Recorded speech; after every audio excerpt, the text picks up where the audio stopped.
Bom dia, pessoal.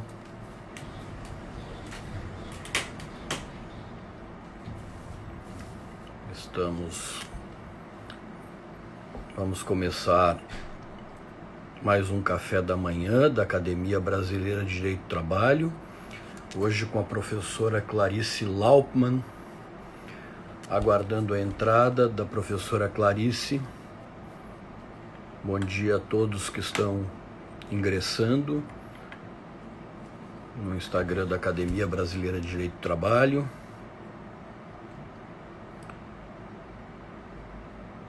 O nosso tema hoje é Agências Internacionais e Reconstrução Internacional pós-pandemia, com a professora Clarice Laupman. Estamos aguardando o ingresso da professora Clarice. Enquanto isso, cumprimento a todos que estão entrando. Bom dia. Bom dia, Ricardo Russo. Bom dia. Clarice entrando. Clarice, bom dia. Pede para liberar que eu te libero por aqui. Tudo bem, Clarice? Bom dia, professor André. Clarice só pede para liberar e eu libero por aqui, aí já... Isso aí.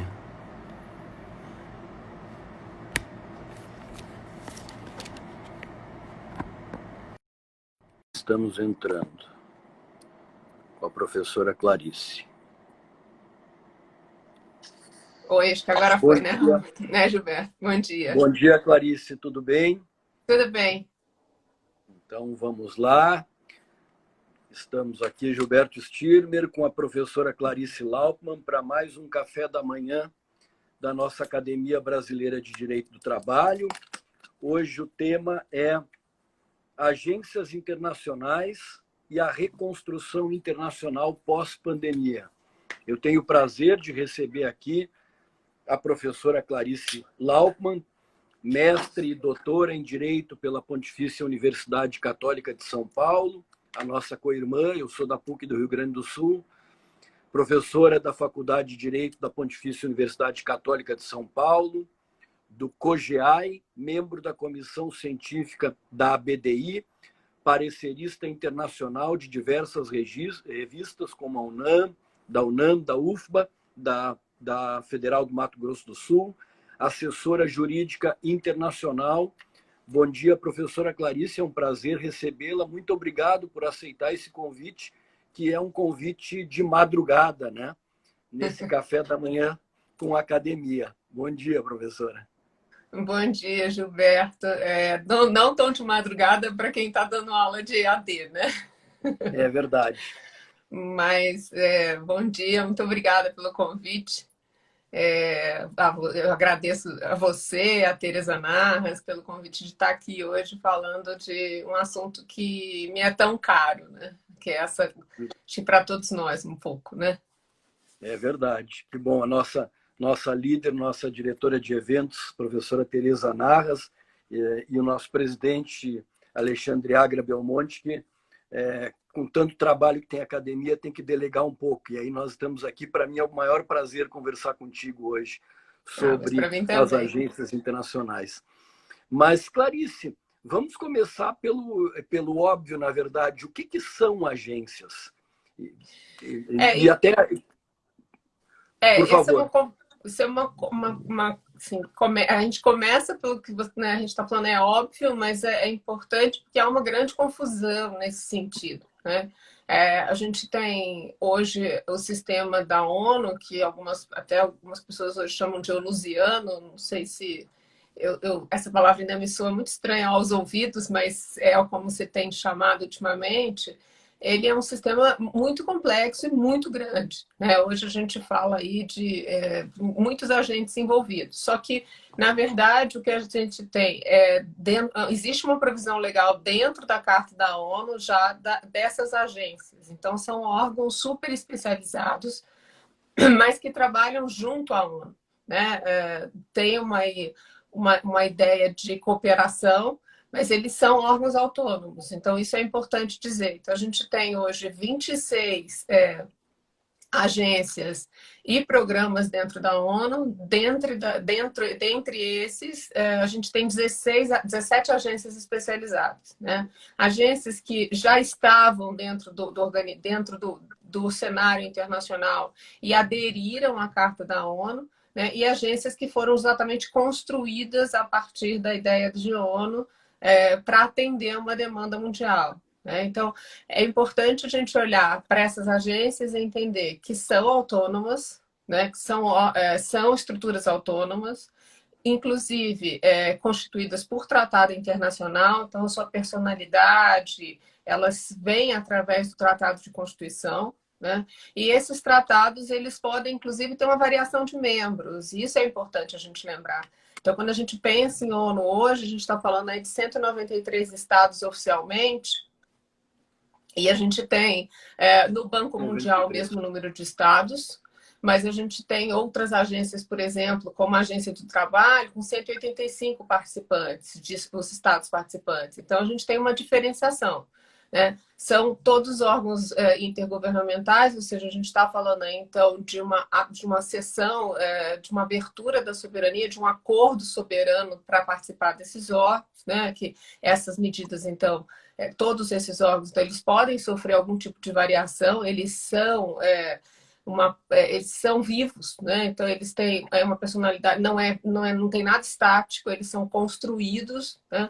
E aí a gente vai a ideia da necessidade das agências é exatamente para poder dividir um pouco isso. É como você vinha falando antes você tem o presidente, você tem a Tereza e você está comigo. Então a gente tem que fazer essa delegação, é natural, né? Se você estiver conversando todos os dias com o presidente, ele não vai fazer mais nada, ele vai fazer só Claro. isso. Então a agência da ONU, elas são importantes nesse sentido. E elas têm ainda uma característica importante para diferenciação, que quando você está falando de agência, você está falando de uma intercomunicação direta com o que a gente chama de Conselho Econômico Social, que na intimidade a gente costuma chamar de ECOSOC, né? Então, essa é a primeira, o apelido, a gente costuma usar a sigla, né? Então, as agências, elas lidam somente com a ECOSOC. Quando a gente fala dos programas e quando a gente fala de outras questões, você aí tem uma atuação do ECOSOC, mas também da Assembleia Geral. Então, as agências, elas têm essa característica, elas lidam diretamente com o Conselho Econômico Social. Então, assim, a primeira, né, grande questão sobre agências fica mais ou menos resolvida. Sim. Quando a gente pensa nisso. Cumprimento a nossa outra titular do espaço aqui, a professora Ione Frediani, que, juntamente com a Tereza, são as pioneiras no café da manhã da academia, está aqui também nos prestigiando. E Clarice, aproveito aqui, não sei se faz alguma comparação, o professor André Jobim, que é nosso confrade da academia, diz que a Organização Internacional do Trabalho tem 197 membros. Quer dizer, algo um pouco parecido, um pouco, né? Maior. Um pouco maior.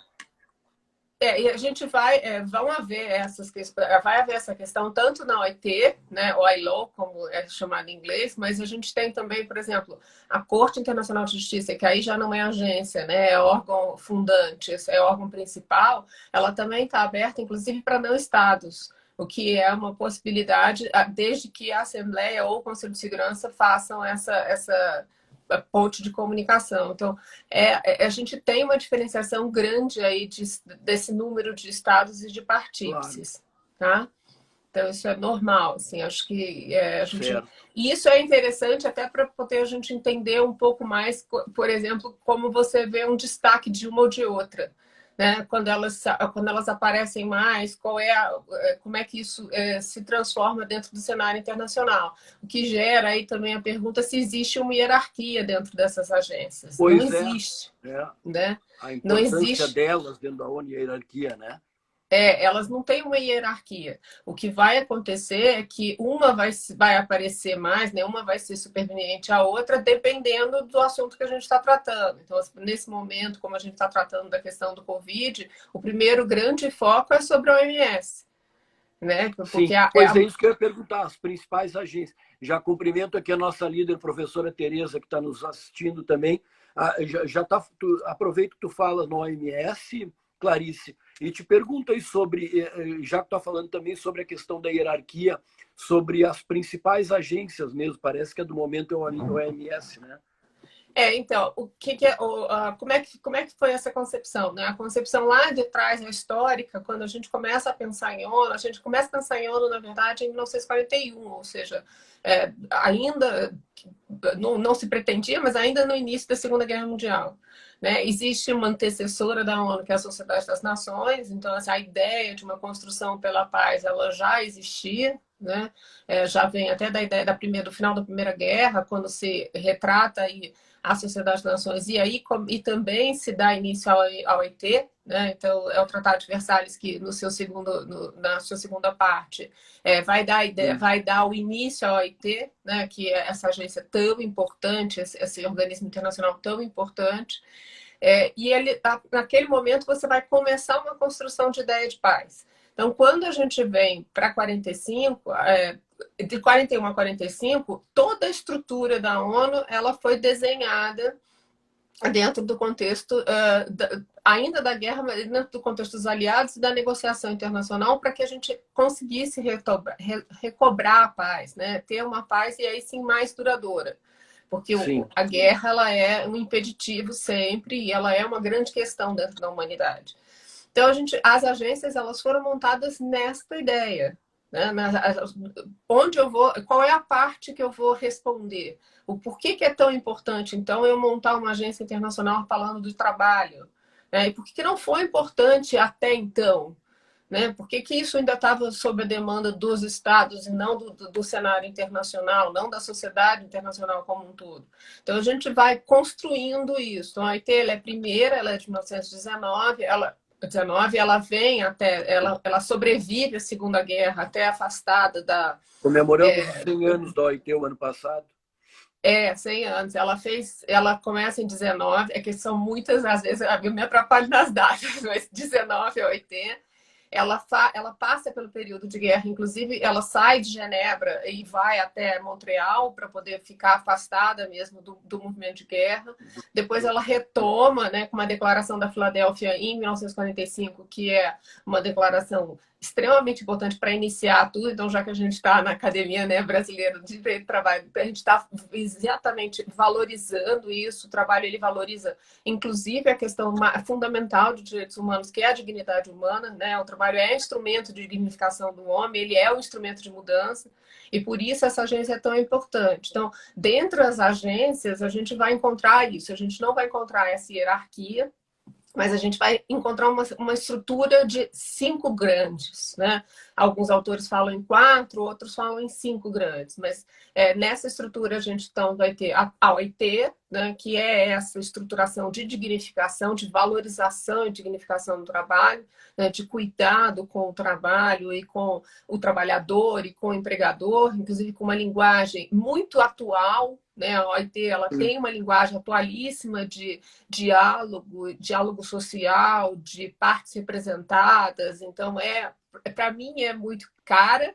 É uma organização muito cara. Eu tive a oportunidade de estar na OIT, então é uma sensação muito boa você ver aquilo concretamente funcionando. Então, ela é uma organização importante. A OMS, né, que é a sigla em inglês, ela é bem simbólica, porque é WHO, né? Assim, então, quem é essa OMS, o que ela constitui, então, o que ela faz, e é que nesse momento ela se evidencia, né, pela questão da pandemia e tudo mais, mas qual é o trabalho dessa agência, como ela cuida da questão sanitária, como ela cuida da questão preventiva, como ela elabora toda a parte acadêmica, de estruturação, como ela dá incentivo aos estudos. Então, tem toda essa parte clínica que a OMS vai ser importante, né? Vai conceituar de uma forma importante. E essas talvez seja, quando a gente pensa numa Organização Mundial de Saúde, você está, no momento, você pensa como... Sempre a gente, do modo geral, as pessoas quando pensam em direito, pensam em lei, pensam em regra, mas a gente sabe que o direito é muito maior que isso, né? Então, quando essas estruturas, elas são estruturas não só de edificação do direito, mas de ensino. Né? Então, você é uma referência. Então, assim, a primeira semana da pandemia, você vai até a OMS e vê o que tem de material. Né? E aí você vai lá ver uma relação, e toda vez que se fala de pandemia na OMS, ainda, agora não, os últimos 2 meses ela movimentou muito as ações com relação ao coronavírus. Mas quando você olhava na primeira semana, quando você vai até a OMS para saber o que está acontecendo e relaciona a palavra pandemia, você vai encontrar uma pandemia, uma epidemia de cólera, então muitos artigos sobre uma epidemia de cólera, né? E você fala de cólera, não, perdão, de ebola, e você fala, o cólera é mais para trás, e você fala também de influenza, né? Então, gripe, que a gente hoje trata como gripe comum, né? Mas também já se falando dessas subespécies como a gripe aviária, como a gripe suína, mas muito em pandemia de gripe, né? E uma epidemia concentrada aí de ebola que ficou aí pela África, né? Lá atrás o próprio H1N1, né? Isso, o H1N1 é uma das influenzas, né? Uma das epidemias de gripe, né? Então a gente tem uma estruturação, porque se eu quero saber o que fazer, não é que eu tenha que buscar a regra, mas eu tenho que buscar pelo menos o conhecimento sobre aquilo. Não adianta eu sentar agora no meio de uma confusão e dizer, não, peraí, vamos tentar isso aqui, vamos tentar aquilo lá. Isso é a ciência, né? O empirismo faz parte da ciência. Mas eu ter essa referência, esse norte de referência, ele é muito importante. E o sistema internacional faz isso. Então, eu costumo brincar com os meus alunos e eu terminei, acho que eu falei, vou terminar patenteando a ideia, mas eu costumo dizer para eles que internacional é como se eu tivesse uma pedrinha que eu jogasse num lago. E o direito internacional não é a pedra nem o lago. O direito internacional é aquela reflexão, aquela refração, aquela onda que aparece, a ondulação que aparece. Então, ele não tem necessariamente, não é uma pedra na sua cabeça, ou seja, ele não é uma regra que vai entrar na tua vida já, mas aquela referência, ela vai ecoando, ela vai atingir até a margem. Essa é a ideia de internacional. Então, essas agências, elas vêm até muito em função de educar, então de explicar. Então, se eu quero ter uma referência, eu vou na agência de referência. Então, se eu quiser amanhã falar sobre o trabalho infantil, sobre o trabalho escravo, ou mesmo o trabalho do idoso, as condições de trabalho, como é que até a OIT que eu vou ter uma referência internacional. Então, eu acho que esse é um ponto importante. Então, a gente tem a OIT, a OMS, a gente tem a FAO, que a gente termina usando o nome em inglês porque a FAO ela é a Agência da ONU para Alimentação e Agricultura, então em português ela ficaria ONU-AA, então FAO termina sendo um nome uma sigla mais atrativa, e a FAO lida com toda a questão de agricultura e alimentação do mundo, ou seja, também toda a estruturação. E a FAO tem uma coisa muito interessante na FAO que me chama muito a atenção, até pelas minhas questões de estudo, porque a FAO hoje existe um banco de sementes, né? Então a FAO desenvolveu um banco que seria o equivalente ao uma Arca de Noé das sementes mundiais. Então, ela fez um grande banco de coleta das sementes. Existem hoje sementes já mais de 100 países do mundo, 100 estados no mundo. E essas sementes, elas estão guardadas, né? É um banco mundial para que elas possam ser preservadas em termos futuros, né? E o que parecia ser aí uma nave de Noé ou uma nave espacial guardando essas sementes, ela já foi utilizada hoje pelo nosso tempo, quando a gente tem o tsunami na Indonésia, né, que acaba com toda a plantação de arroz, não consegue se semear novamente, não tem a semente, ou seja, não tem a origem para se semear novamente. E aí a Indonésia já tinha feito a lição de casa dela, já tinha enviado as sementes, coisa que o Brasil ainda não fez. né? O Brasil está atrasado com isso, mas então a Indonésia conseguiu resgatar a semente original do arroz indonésio e aí começar a replantar. Então a FAO ela tem uma preocupação muito grande de preservação, né? E aí de orientação também com relação à alimentação, à fome, a todas as questões envolvendo agricultura e alimentação. Né? Essas agências elas têm uma característica que é muito particular quando a gente pensa em direito. Elas são intercomunicantes o tempo todo. Então, essas Sim. agências elas não estão estanques, elas não são kelsenianas. Né? Elas vêm estudar, elas são políticas, elas são físicas, elas têm a questão financeira, elas estão em contato com todas as ciências. Então, óbvio, tem a parte do direito, mas tem a parte de medicina, tem a parte de engenharia, que é muito importante. Elas estão conversando o tempo todo. Né? Interdisciplinares, para exatamente esse reflexo da água que tu disseste, espalhar para todo mundo, né? Para todo mundo, né? Então, e são assuntos que são interdisciplinares. Então, quando eu falo de alimentação, obviamente eu tenho que falar de clima, né? Eu tenho que falar de engenharia. E aí, quando eu falo de engenharia, não só de armazenagem, de logística, eu tenho que tocar na questão da engenharia genética. Né? Então, a gente vai aí somando e quebrando todas as barreiras que possam ser encontradas. Eu falando de alimentação, estou falando de trabalho. Né? Claro. E aí a gente vai, e de educação, quer dizer, ou seja, nesse a gente tempo tem de aí... pandemia, né? Trabalho, saúde, consequentemente alimentação, lógico. São essenciais, né? Então a gente vai construindo aí essa rede positiva de ensinamentos, né? Depois disso a gente tem a Unesco, que aí dentro que você acabou de dizer é a quarta grande perna quando a gente pensa em educação.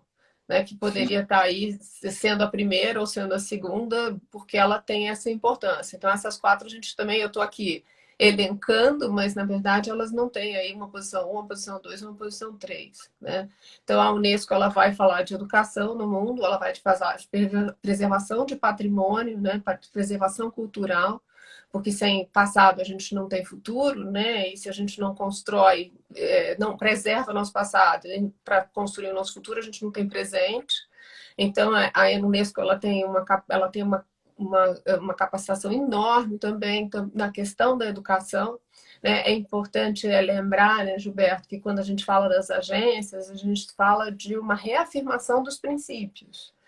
Todas essas agências, elas trabalham com reafirmação de princípios da ONU. E nos princípios da ONU, a gente quer paz e segurança. Né? São os dois grandes... o objetivo é a paz mundial. Né? Paz e segurança mundial. Então, quando a gente está falando de paz e segurança mundial, aí você diz como? Né? A pergunta é como que eu faço isso? Então, a gente faz isso através da erradicação da pobreza, né, e da erradicação do analfabetismo, ou seja, eu preciso de educação, né, e eu preciso de trabalho. Né? Então, claro. E por que, né, isso? Porque a gente encontra aí, dentro de todo o histórico de guerras mundiais, uma massa de manobra muito grande daqueles que não têm trabalho e não têm comida. Não dá para a gente pensar em preservação, em ambiente, na gente como ser humano, se a gente não tem o básico, que é a alimentação. Né? Se a gente não tem o básico, que é a dignidade que o trabalho pode gerar. Né? Então, sem trabalho, sem comida, não tem dignidade, né? Não tem. E sem a dignidade, você faz guerra, porque você já não tem o que perder. Né? Toda essa questão da pandemia, a gente vê assim, por que o Black Lives Matter cresceu tanto dentro dos Estados Unidos? Por que alguém quer sair para protestar alguma coisa sabendo que pode ficar doente?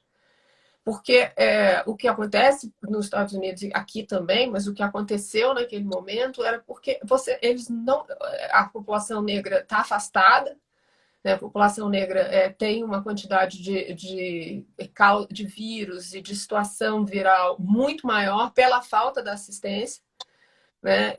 A situação, não tem auxílio do governo americano, pouquíssimo, né? O número de pessoas mortas, pessoas negras mortas é infinitamente maior, é quase o dobro das pessoas brancas.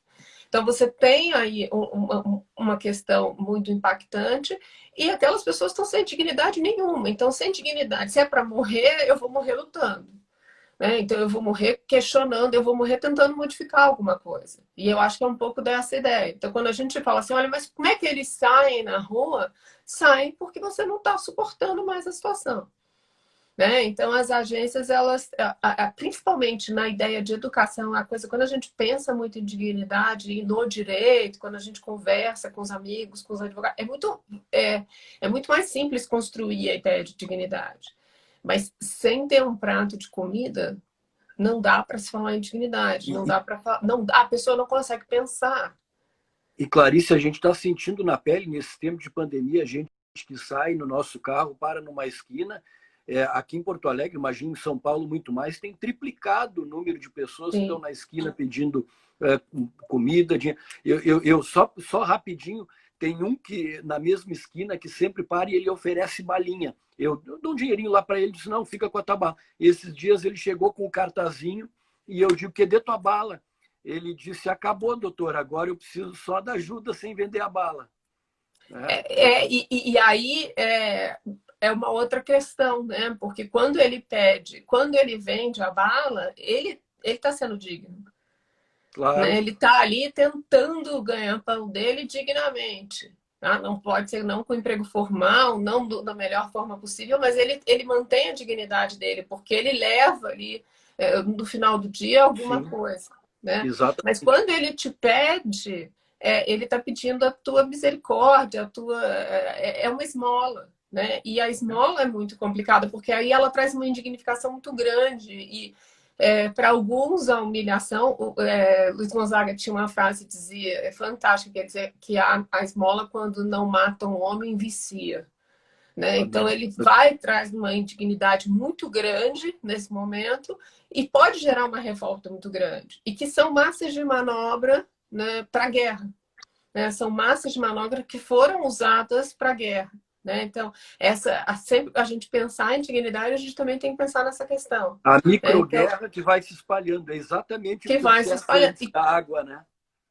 E que vai trazendo isso. Então, você está falando de Porto Alegre, está assim, aqui em São Paulo também. A minha mãe está no Rio e eu converso com ela e para minha mãe, eu fico assim, hoje eu não sei se eu tenho mais medo da minha mãe na rua por conta do Covid ou por conta da violência instalada. Porque é uma senhora que, quando precisa, sai. Ainda muito ativa e trabalha e tudo mais, mas é uma pessoa mais velha que, se vai ao mercado ou não, fica sujeita a uma violência ainda muito maior, não só do vírus, mas também da violência que está instalada justamente pela miséria. Então, essas questões são questões que têm que ser levantadas tanto no âmbito nacional. E às vezes, a gente convive com isso de uma forma que a gente sempre acha que a mazela é brasileira. Né? Mas ela não é brasileira, é uma mazela internacional.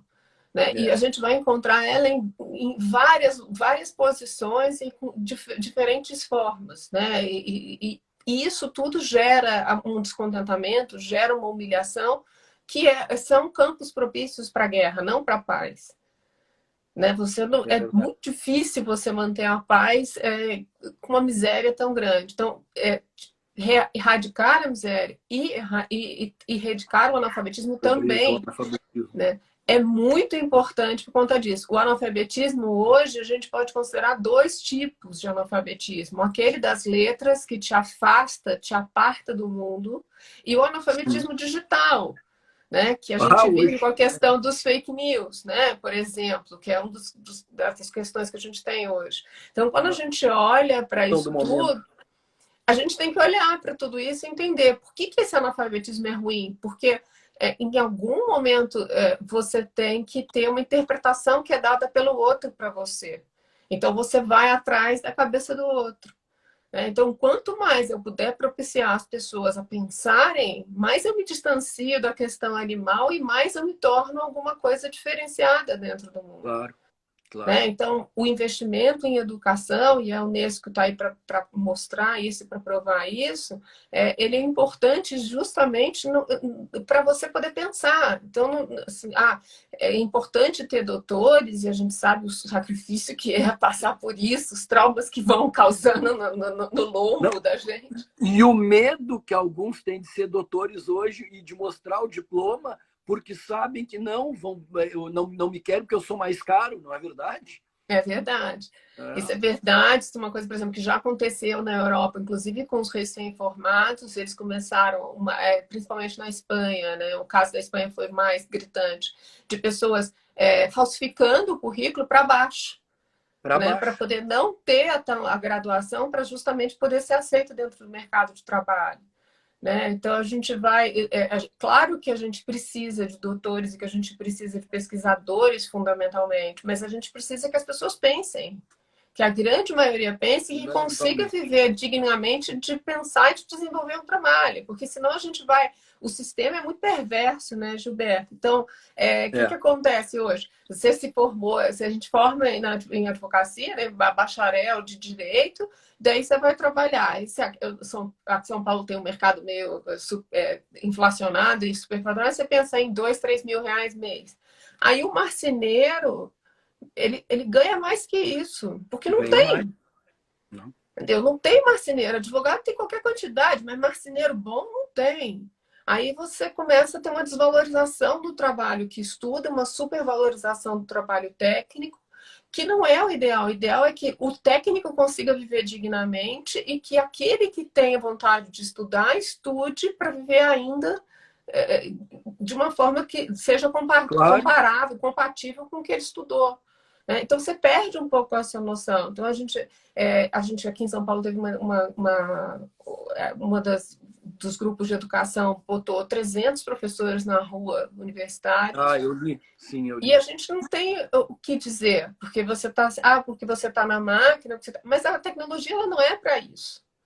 Né? Então, todas essas agências hoje debatem também a questão de tecnologia e a questão de avanço, que é a questão do analfabetismo digital, porque quando Lutero, lá atrás, pede uma interpretação da Bíblia, ele pede uma Bíblia escrita na língua das pessoas, era para que cada um pudesse ler e dali tirar a sua resposta. Porque antes disso, o que eu tinha era um padre dizendo para mim, um pastor dizendo para mim o que eu devia pensar, porque ele me dava a interpretação, eu ouvia pela cabeça dele. Então, hoje, digitalmente, também a gente está vivendo isso de alguma forma. É uma reconstrução, porque a gente não sabe de onde vem a informação. É uma aprendizagem, né? E essa coisa da A gente pandemia, nós de universidade privada, especialmente, porque tem aquela pressão do aluno que paga, quer dizer, de um dia para o outro, nos vimos agora, se virem, vocês vão dar aula, né, digital. E é isso que a gente está fazendo, né, Clarice? É, assim, e com as dificuldades que a gente tem, porque a gente não foi educado para isso. É muito engraçado, porque assim, se a gente for pensar no básico, assim, qual é a regra de etiqueta? Né? Porque a gente sabe que se a mãe da gente ensinou que a gente não pode pôr os braços em cima da mesa, que a gente tem que dizer bom dia, boa tarde, boa noite, que né, espirra com a mão na boca, né? Coisas que a gente tinha na educação porque alguém te ensinou. Mas Claro. que horas eu posso entrar no WhatsApp das pessoas? Pode ser domingo, pode ser às 10h30 da noite, pode ser às 3 da manhã, no meio da minha insônia. A pessoa tem que me responder rapidamente, porque senão é uma falta de educação. Ninguém me ensinou como é que funciona isso. Né? Não tem uma regra estipulada. E as pessoas têm comportamentos diferentes. Então, a gente uma reinterpretação, ou seja, é uma nova aprendizagem em termos de alfabetização mesmo. Né? E vai ser muito importante, hoje é uma das questões que mais se fala, quando a gente não conseguir fazer essa interpretação. Então, eu recebo a notícia e eu tenho que saber se ela é verdadeira ou ela é falsa. Claro. Né? E como é que eu faço isso? Há 8 anos atrás, eu tive a oportunidade, que foi uma oportunidade fantástica, de fazer a minha matéria de filosofia com o Dr. Tércio Sampaio Ferraz, na PUC. E até daquela época, o doutor Tércio dizia que esse sistema em rede ele era tão complexo e tudo mais que ele ia eliminar a fonte. Ia ser só uma questão de repetição. Então, uma mentira repetida 1000 vezes se torna uma verdade. Uma verdade. Então, essa é uma questão hoje também que está sendo tratada dentro das Nações Unidas pelas agências, né? A fake news, ela é extremamente complexa dentro das notícias e dentro da questão de governo, da questão de alimentação, da questão de saúde. Então, o vírus é isso. A gente está lidando com uma questão de pandemia e a gente nunca sabe o que é verdade e o que não é. Né? E a gente vê coisas do tipo, limão, gotas de limão na água quente curam o vírus. E tem muita gente fazendo, porque já que não faz mal, bem, né? Claro. Com esse E aí? desespero, todos os dias a gente está pensando em alguma coisa diferente, né, Clarice? Para ver se esperando a esperança de que tudo acabe. E aí, por último, a gente tem, acho que o quinto grupo, na verdade, ele não é uma agência única, mas ele é um sistema, um microsistema, que é o Banco Mundial. Tá? Só para fechar. O Banco Mundial é muito importante, se não nesse momento, no momento futuro. Né? Porque ele foi pensado, ele foi montado justamente para financiar a saída da guerra. Então, e ele também, acho que vai um pouquinho além, ele vai reestruturar a gente, porque é a questão do dinheiro, né? Não dá para falar de dignidade sem também falar na questão financeira, de dinheiro e de suporte. Então, assim, para fechar a pergunta, sim, enorme, né?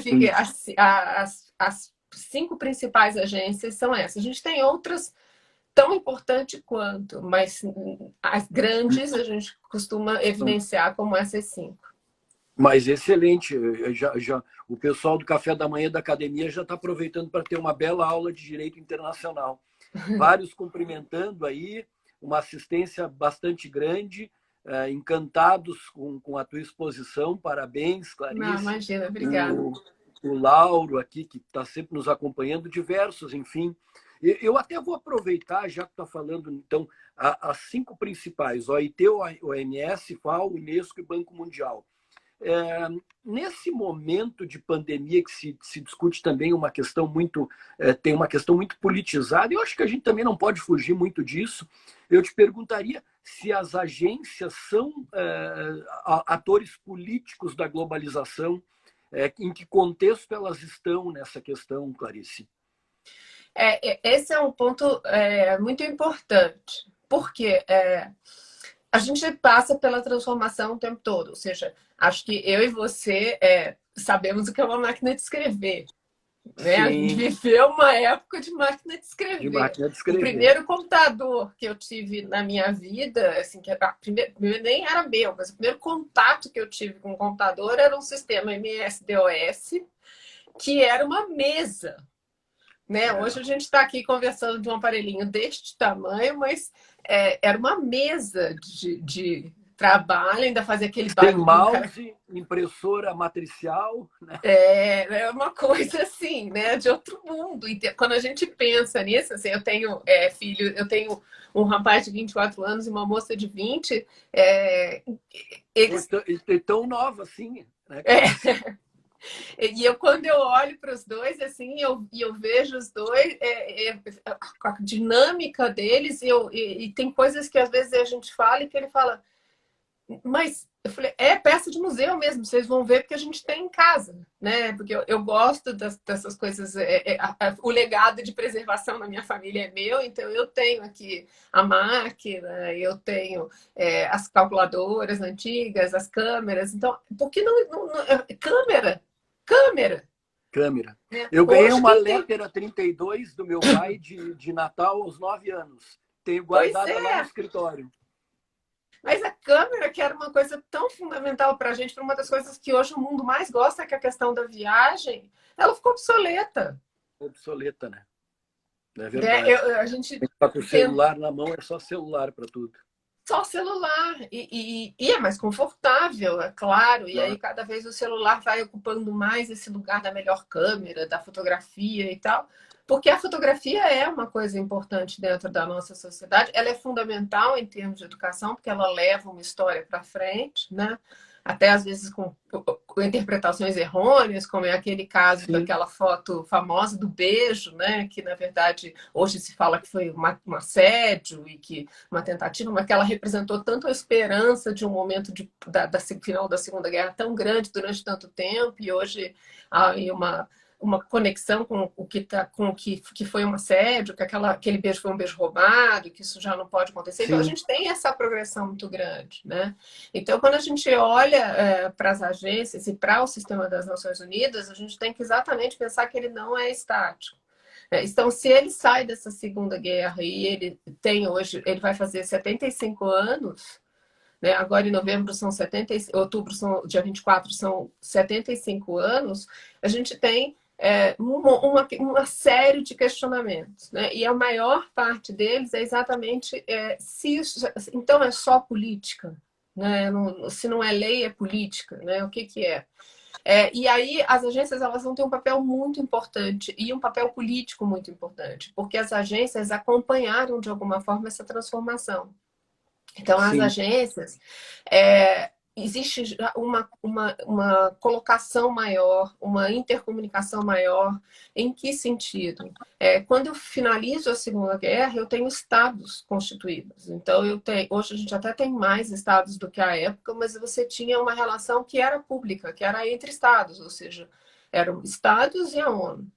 Né? E hoje, no mundo, a gente continua tendo os estados como a construção que a gente tem de sociedade, mas a gente tem os atores internacionais que também querem ter uma voz e que são extremamente importantes. Então, a gente tem as organizações não governamentais, associações civis, então eu tenho os Médicos Sem Fronteiras, eu tenho os educadores, né? Eu tenho todos pela educação, eu tenho tantas pessoas que querem falar. Então, o pessoal do Greenpeace, ou seja, do pessoal de ambiental, eu preciso falar. E eu preciso colocar na mesa algumas questões. A gente tem empresas transnacionais que hoje são uma questão também multidisciplinar, mas muito complexa, de que são pessoas que estão influenciando na minha vida e na sua e que não estão contidas dentro do Estado. Né? Então, voltando à questão da internet, quando a gente faz uma compra lá na empresa chinesa, será que eu estou garantida como consumidora? Será que eu tenho alguma voz de resposta? Então, a gente tem hoje um mundo, um cenário internacional que já não é mais um cenário de estados. Né? Não é mais o que o Brasil está fazendo, e a pandemia ela vai evidenciar isso. A gente é Sim. globalizar. Né? Então, assim, em um mês, menos até, a gente tinha um mundo contaminado. Né? Então, a ação, ela também não adianta o Brasil não fazer parte dele, porque a gente vai terminar passando isso para a Argentina, para o Uruguai, para o Paraguai, para os estados que a gente mais viaja, ou seja, a gente teve o caso da Itália no Brasil e os Estados Unidos. O Uruguai, aqui do nosso lado, todo fechado, porque lá a coisa está super controlada, né? E as fronteiras fechadas, não passa gente para lá. Mas aí a gente tem. Obrigada até pelo exemplo, que assim, o Uruguai é esse exemplo. Ele está fechado, ele não passa, mas assim, ele não tem suficiente produção para segurar. Nenhum Sim, país no mundo mais é autossuficiente. Então, o Uruguai, por exemplo, a água mineral que as pessoas consomem nos bares e restaurantes é argentina. Argentina. Né? A gente tem muitos produtos brasileiros aí do Rio Grande que estão indo para o Uruguai. Então, a gente tem um comércio, uma comunicação muito grande.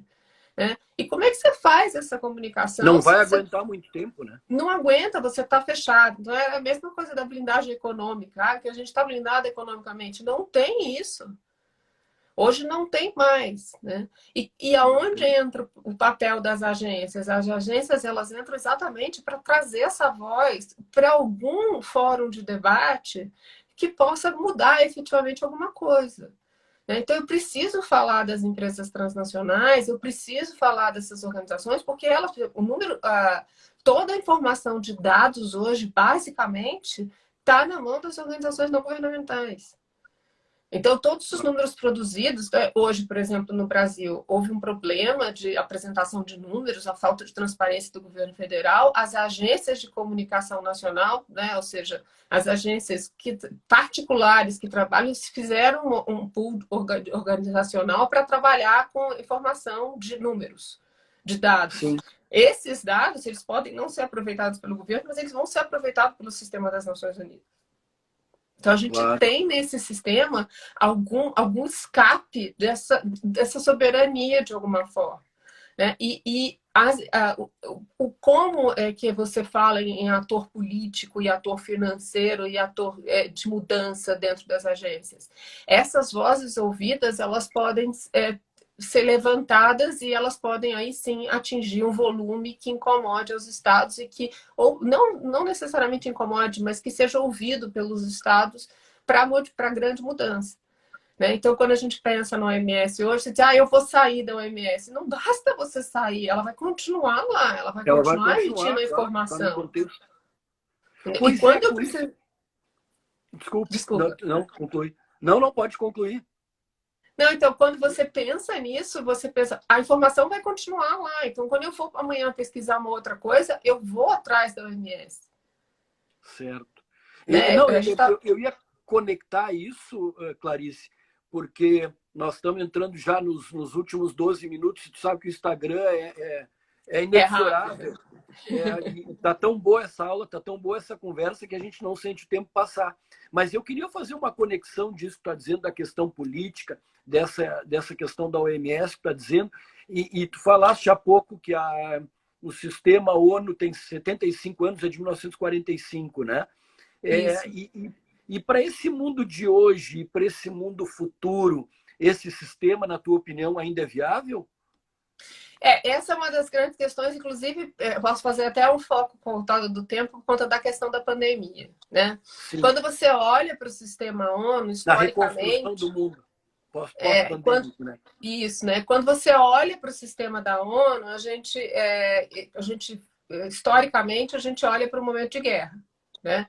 É muito complicado a gente fazer essa comparação, até porque a guerra é aquele flagelo que a gente não quer relembrar, né, nesse sentido, não quer vivenciar, né? E a guerra é uma ruptura do direito, de um modo geral. Você rompe o tecido e tem que reconstruir, e reconstruir do zero.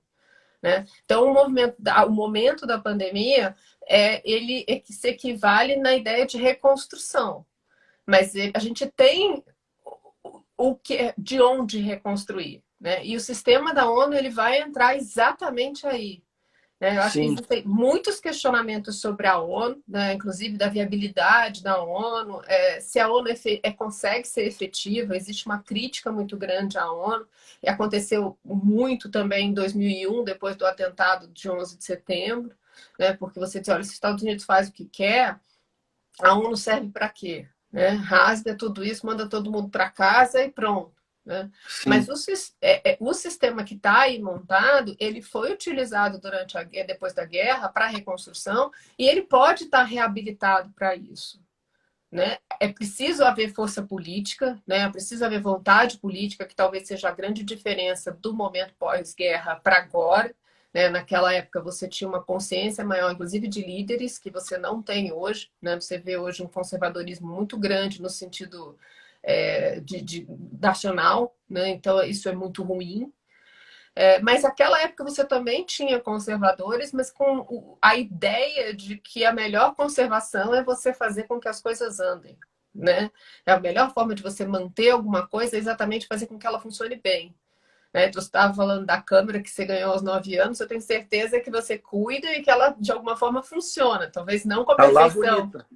Não com a perfeição. E ainda decora, né? E ainda decora. Pois é. Mas, assim, para a gente manter alguma coisa, a gente tem que cuidar. Então, e o sistema internacional, ele está aí para isso. Então, ou seja, talvez seja um momento que o sistema internacional possa aí mostrar que veio nessa questão da reconstrução. Então, não precisa ser necessariamente o sistema americano, ou o sistema europeu, ou o sistema que do mundo como a gente conhece. Mas o sistema internacional, ele tem fundamentação, ele tem, inclusive financeiramente, ele tem dinheiro, o Banco Mundial tem dinheiro para implementar uma época nova, depois dos riscos pandêmicos diminuírem, de reconstrução. E aí, reconstrução dos próprios estados. E o mais interessante dessa questão da reconstrução possível no momento pós-pandêmico e das agências é porque todas elas, inclusive principalmente as agências financeiras, elas não são simplesmente emprestadores de dinheiro. Né? Quando você tem aí um empréstimo, você tem uma série de metas a serem alcançadas. Então, existe uma contrapartida dos estados com relação às agências internacionais e ao sistema internacional. Então, a partir desse momento, dessa ida e vinda, né, você tem aí uma possibilidade muito grande de reconstruir. E reconstruir com infraestrutura, reconstruir com saúde, com educação, com o que a gente precisa efetivamente. E é isso que transpõe todas as fronteiras, né? Porque nesse primeiro momento de pandemia, o que a gente viu, você falou do caso do Uruguai, mas que a gente está aí sofrendo também com relação à União Europeia e também com os Estados Unidos. Todo mundo se fecha, né? Todo mundo fecha a fronteira. Né? Não fecha a fronteira, eu vou proteger os meus. Mas por quanto tempo você fecha a fronteira no mundo globalizado? Porque no mundo globalizado, a sustentação do mundo globalizado é a circulação de mercadorias e de pessoas. É isso. Né? São as 5 liberdades: mercadoria, pessoa, capital, serviços a outra vai fugir, daqui a pouco volta. Então, a gente tem uma estruturação de liberdades muito grandes. E não são liberdades, são liberdades do mercado. Então, não adianta a gente pensar hoje que, não, porque a União Europeia já está todo mundo na rua, está tudo bem. Não é assim, porque a comida vem, assim, a gente tem commodity, a gente tem aí matéria-prima que vai, comida, a gente é um grande fornecedor. Então, o Brasil precisa ficar bem. E daí vem a pressão internacional. Né? Então, e aí que o sistema pode mostrar sua força. Né? Respeita a soberania, claro. Né? Porque o sistema internacional, minha pedrinha no lago, a ideia é de respeito. Né? A ideia não é de dar pancada em ninguém, a ideia é de você construir uma ideia nova, né? De você ter assimilação das ideias. Mas esse sistema, então, assim, o Banco Mundial hoje tem disponível, acho que 4 ou 5 trilhões de dólares para manutenção de novas propostas de estruturação, ou seja, é básico, né? O Brasil não alcança o saneamento básico no país até 2047, acho que o número é esse. Né? Então, a gente não tem saneamento básico. A gente está falando que grandes capitais no Brasil não têm saneamento. Isso agora, mesmo com a aprovação do marco na semana passada. Isso mesmo. Então, a gente tem um trabalho muito grande para correr atrás. Né? Então, a gente tem que...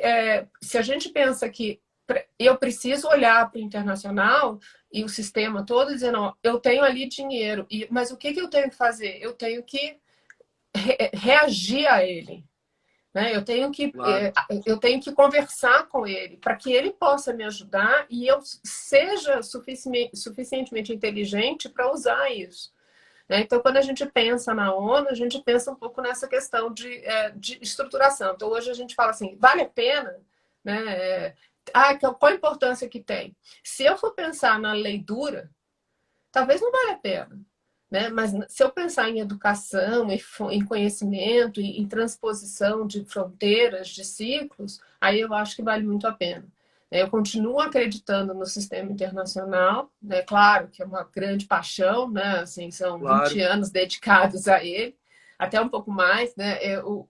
Passa essa paixão para a gente.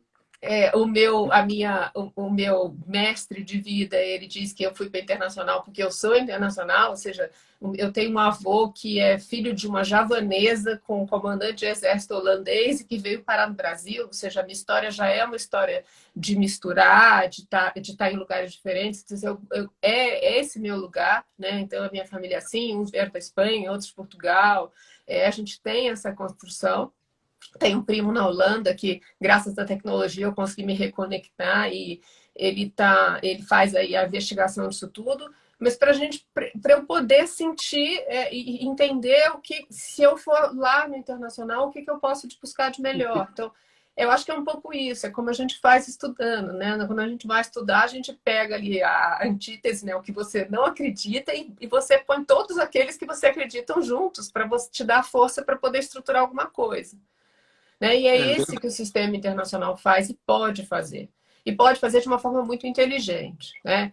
É claro que lá em 45 eu tinha Roosevelt e tinha Churchill, né? Que talvez sejam as pessoas que estejam faltando nesse encabeçamento hoje. Mas a gente tem que pensar no sistema internacional exatamente porque ele tem a força de andar sozinho a partir de agora. Então, eu acho que é um pouco isso. Tu falaste há pouco, né, a importância do diálogo. Hoje em dia parece também que é o que está faltando, né? Aquele respeito pela posição alheia. Quer dizer, aquela ideia, eu não concordo com o que falas, mas defendo até a morte o direito de dizê-lo. A gente Exatamente. tem que pensar nisso, principalmente nós aqui do direito, né, Clarice? Que temos que... E essas discussões eu acho que são muito, muito importantes para isso também. Diga. Não é isso. Eu acho que essa questão talvez seja mais difícil, que é o mais difícil que a gente tem que enfrentar. É você conseguir ouvir aquilo que você detesta. Né? Até para poder... porque né, eu gosto muito dos ditados populares, e a minha avó dizia, né, o ruim é bom para você saber o que não fazer. Para né? saber o que não fazer. Pelo verdade. menos de exemplo serve para você saber como não fazer. Né? O mau exemplo é bom porque é um exemplo. Né? Então, acho que é um pouco isso. É verdade. Olha, Clarice, foi excelente. Eu quero te parabenizar, uma verdadeira aula, infelizmente, nesse tempo curto aqui. Imagina. Certamente, os teus alunos estão aí todos assistindo e todos adorando. Eu vou te pedir uma breve despedida aí do pessoal que está nos assistindo. E, mais uma vez, em nome da Academia Brasileira de Direito do Trabalho, eu quero agradecer. Falei com a Clarice Laupman, professora em São Paulo, sobre agências internacionais e a reconstrução internacional pós-pandemia. Realmente uma verdadeira aula, eu adorei e queria continuar. Mas aqui o nosso Instagram já está dizendo que nós estamos em contagem regressiva, Clarice. Imagina. Gilberto, queria te agradecer a gentileza da entrevista. Agradecer todas essas pessoas que acordaram tão cedo para estar aqui com a gente. Eu sei que pelo que eu estou vendo aqui, tem algumas figurinhas que eu gosto muito, que já nem são mais meus alunos, mas que estão no meu coração, eles sabem disso. Costumo chamá-los de minhas criaturinhas, que são minhas criaturinhas de Deus, né, que iluminam a minha vida, e os colegas todos de profissão, de luta, né, que estão aí também, da academia. Muito obrigada mesmo. Foi uma oportunidade que eu tenho certeza que me ensinou mais do que a vocês, eu tenho certeza. Imagina. Eu aprendi demais, quero te agradecer mais uma vez. Bom dia a todos, aqui agradecendo a Tereza e a Ione, então as nossas titulares do espaço estão aqui abanando, cumprimentando, e o tempo vai nos derrubar. Um abraço, Clarice, até a próxima. Tchau!